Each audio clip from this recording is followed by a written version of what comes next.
Bay, Peel Island in the beautiful Moreton Bay. If you have a sunny day or anything from a northeasterly to a northwesterly blowing, it's an idyllic location to run ashore. In fact, on a fine weekend, there'll be scores of day trippers anchored here. But Peel Island has a very dark and unpleasant history, which is probably the furthest thing on the minds of those happy boating families. You see, for 50 years, until 1959, this island was actually home to about 700 Queenslanders who were suffering from leprosy. As soon as those people showed signs of contracting the disease, they were whisked away from their homes and brought by dinghy to live here in isolation, most of them until their deaths. Supplies and medical care came from the mainland, but for these outcasts it would have been a hard and lonely existence. The remains of the Peel Island Lazaret are undergoing restoration in what is now a national park, although the ruins are currently closed to the public. But we have the beach and the water to enjoy, and Greg Haines' signature 600BR to play with. You don't do anything by halves, do you, Greg? How's the size of these prawns? Oh, you've got to have some seafood when you're out on the water. Now, talk to me about the power of this boat. I couldn't believe the acceleration. Well, it's got one of our Suzuki 200s on it. It's a V6 engine, 3.6 litres, so it's the largest capacity four-stroke on the market. And it has a two-stage gear reduction, so it spins a bigger prop, which makes it accelerate better and hold the plane at lower speeds. I believe it's won a Marine Industry Award.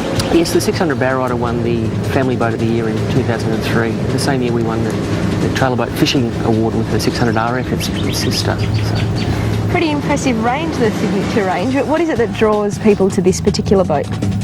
I think it's because it's a bow rider. It's a very family-friendly boat, and it's nice and deep up forward so that the kids can sit up forward and be safe. And what's she like on fuel capacity? The fuel capacity on that boat's 250 litres, so with a cruising speed with the Suzuki four-stroke, you get about 300-mile range. It's pretty good. Yeah, that's Coffs Harbour, basically. Yep, you're doing well there, Greg. Keep pushing, keep pushing. The interior layout allows for a full dash of electronics, an icebox in the dashboard and comfortable upholstered seating.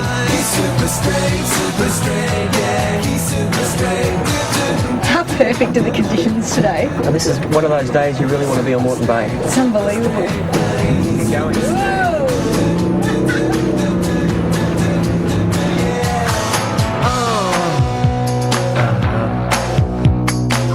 Only another 10 minutes and we've shot across to Dunwich on North Stradbroke Island on the eastern side of the bay. You'd head just south of here to Deanbilla or north to Mayora if you wanted to anchor overnight. Conditions at Peel Island make it a no-go for long stays. Dunwich has a significant Aboriginal history and was the site for many and varied European settlements. It was a convict outstation, a Catholic mission, a quarantine station. Dunwich Cemetery is a tangible link to the past. The oldest graves date back to 1850, the first year of the quarantine station. That year, the ship Emigrant arrived, bringing with it a boatload of victims of typhus. 26 passengers lost their lives. These are their graves.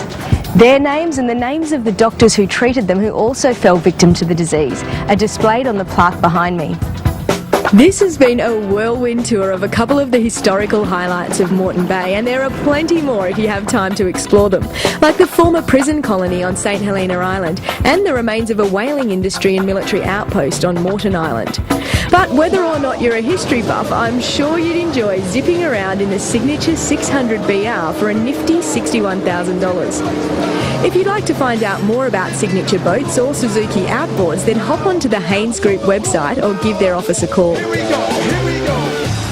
If you ask me, this bow just begs for a bit of bubbly. If you'd like to have a closer look at some of the information you've seen on today's show, then write to us for a fact sheet, or better yet, jump onto our website.